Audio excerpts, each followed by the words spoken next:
இன்றைக்கு தவக்காலத்தின் 3ஆம் வாரம், மார்ச் மாதம், திங்கட்கிழமை, 24ஆம் தேதி. இன்று தேவன் நமக்கு தரும் ஜீவநீர் ஊற்றான இறை வார்த்தைகள் புனித லூக்கா எழுதிய நற்செய்தி இயல் 4 இறை வார்த்தைகள் 24 30 முடிய. இயேசு நாசரேத்துக்கு வந்திருந்த போது தொழுகை கூடத்தில் மக்களை நோக்கி கூறியது, நான் உறுதியாக உங்களுக்கு சொல்கிறேன், இறைவாக்கினர் எவரும் தம் சொந்த ஊரில் ஏற்றுக்கொள்ளப்படுவதில்லை. உண்மையாக நான் உங்களுக்கு சொல்கிறேன், எலியாவின் காலத்தில் 3½ ஆண்டுகளாக வானம் பொய்த்தது, நாடெங்கும் பெரும் பஞ்சம் உண்டாயிற்று. அக்காலத்தில் இஸ்ரேலிடையே கைம்பெண்கள் பலர் இருந்தனர். ஆயினும் அவர்களுள் எவரிடமும் எலியா அனுப்பப்படவில்லை. சீதோனை சேர்ந்த சாரிபாத்தில் வாழ்ந்த ஒரு கைம்பெண்ணிடமே அனுப்பப்பட்டார். மேலும் இறைவாக்கினர் எலிசாவின் காலத்தில் இஸ்ராயலரிடையே தொழுநோயாளர்கள் பலர் இருந்தனர். ஆயினும் அவர்களுள் எவருக்கும் நோய் நீங்கவில்லை. சிரியாவை சார்ந்த நாமானுக்கே நோய் நீங்கியது. தொழுகை கூடத்தில் இருந்த யாவரும் இவற்றை கேட்டபோது சீற்றம் கொண்டனர். அவர்கள் எழுந்து அவரை ஊருக்கு வெளியே துரத்தி அவ்வூரில் அமைந்திருந்த மலை உச்சியில் இருந்து கீழே தள்ளிவிட இழுத்துச் சென்றனர். அவர்கள் நடுவே நடந்து சென்று அங்கிருந்து போய்விட்டார். ஆண்டவரின் அருள்வாக்கு. கிறிஸ்துவே மக்கு புகழ். நன்றிகள் பல கூறி நாம் பாடுவோம், நாளும் நம்மை காக்கும் இறையேசுவை. நன்றிகள் பல கூறி நாம் பாடுவோம், நாளும் நம்மை காக்கும் இறையேசுவை. அள்ளும் பகலிலும் செல்லும் இடமெங்கும், அள்ளும் பகலிலும் செல்லும் இடமெங்கும், அன்னையாய் தந்தையாய் அருகில் இருந்து அணைக்கும் தேவனை நன்றிகள் பல கோர் நாம் பாடுவோம், நாளும் நம்மை காக்கும் இறையேசுவை. கோடி துன்பம் வந்த போதும், கொடிய நோயில் வீழ்ந்த போதும் தேடி வந்து நம்மை காத்திட்டார். கோடி துன்பம் வந்த போதும், கொடிய நோயில் வீழ்ந்த போதும் தேடி வந்து நம்மை காத்திட்டார். வாடிய மலரை போல் வதங்கிய வீழ்ந்தாலும், வாடிய மலரை போல் வதங்கிய வீழ்ந்தாலும், அன்னையாய் தந்தையாய் அருகிலிருந்து அணைக்கும் தேவனை நன்றிகள் பல கோர் நாம் பாடுவோம், நாளும் நம்மை காக்கும் இறையேசுவை. நன்றிகள் பல கோரி நாம் பாடுவோம், நாளும் நம்மை காக்கும் இறையேசுவை. இன்றைக்கு நம் தேவன் தரும் ஜீவநீர் ஊற்றான இறை வார்த்தைகளை கேட்டோம். அதாவது, இறைவாக்கினர்களுக்கு உள்ளூரில் மதிப்பு இல்லை அப்படின்னா என்ன அர்த்தம்?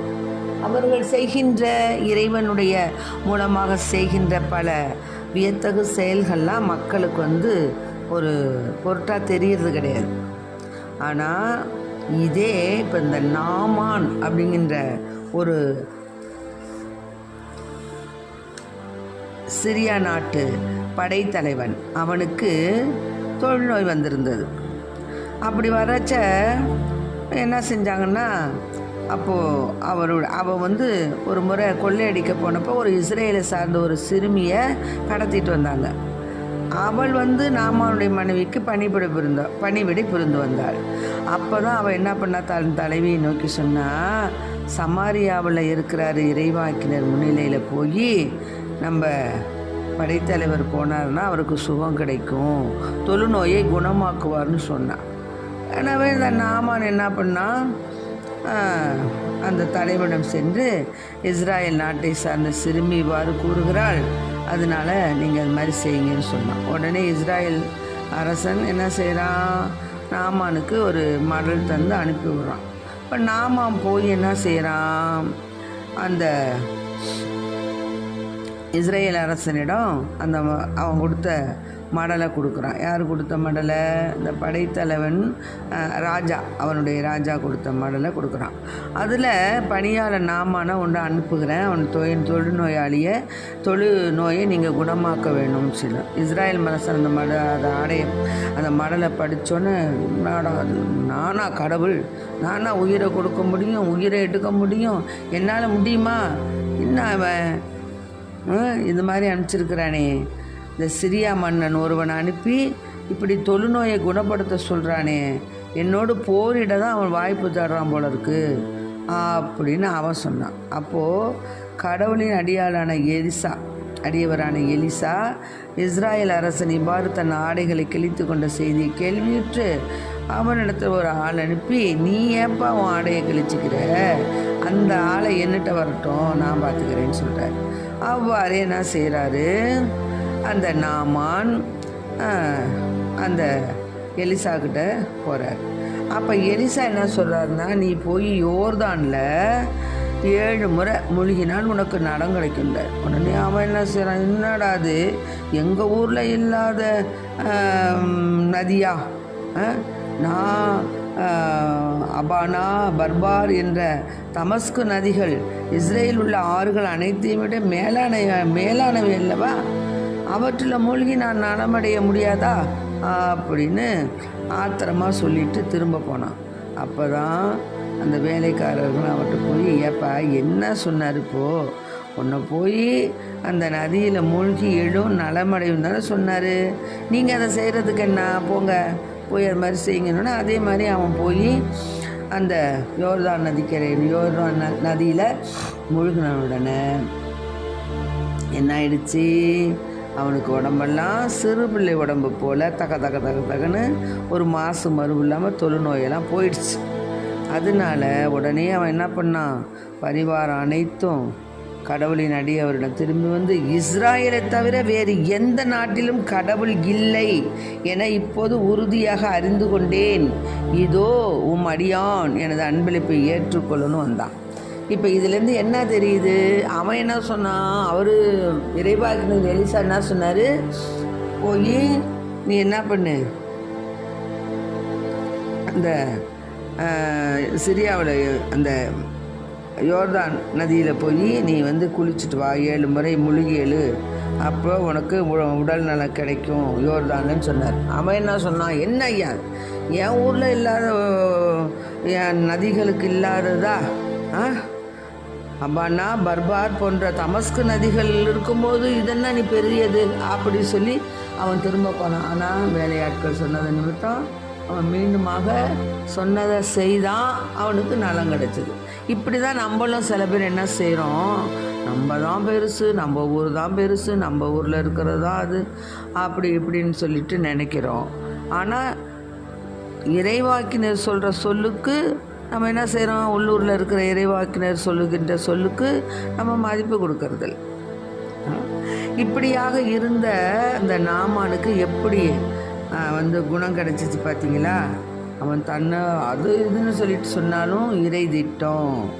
ஆக இவன் என்ன சொல்லிட்டான், கடைசியாக அப்படிப்பட்டவனே அந்த யோர்தானை முழுகி எழுகும்போது இஸ்ரேலை தவிர வேறு எந்த நாட்டிலும் கடவுள் இல்லை அவனே வந்து உணர்ந்து சொல்லிட்டான். ஆகவே நம்மை படைத்த தேவன் உயிருள்ளவர், இருப்பவர்,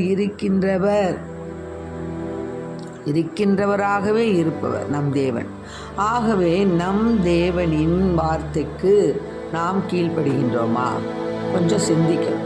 இந்த தவ காலத்தில் எவ்வளவோ கருத்துக்களும் எவ்வளவோ தவ கிரிகைகளும் நற்கிரிகைகளும் வந்து இறைவாக்கினர் மூலமாகவும் குருக்கள் மூலமாகவும் கன்னியர்கள் மூலமாகவும் இன்னும் ஊழியக்கார பிள்ளைகள் மூலமாகவும் நம்ம வந்து தெரிஞ்சுக்கிட்டு தான் இருக்கிறோம். பைபிளில் இறைவை பார்க்குறோம்.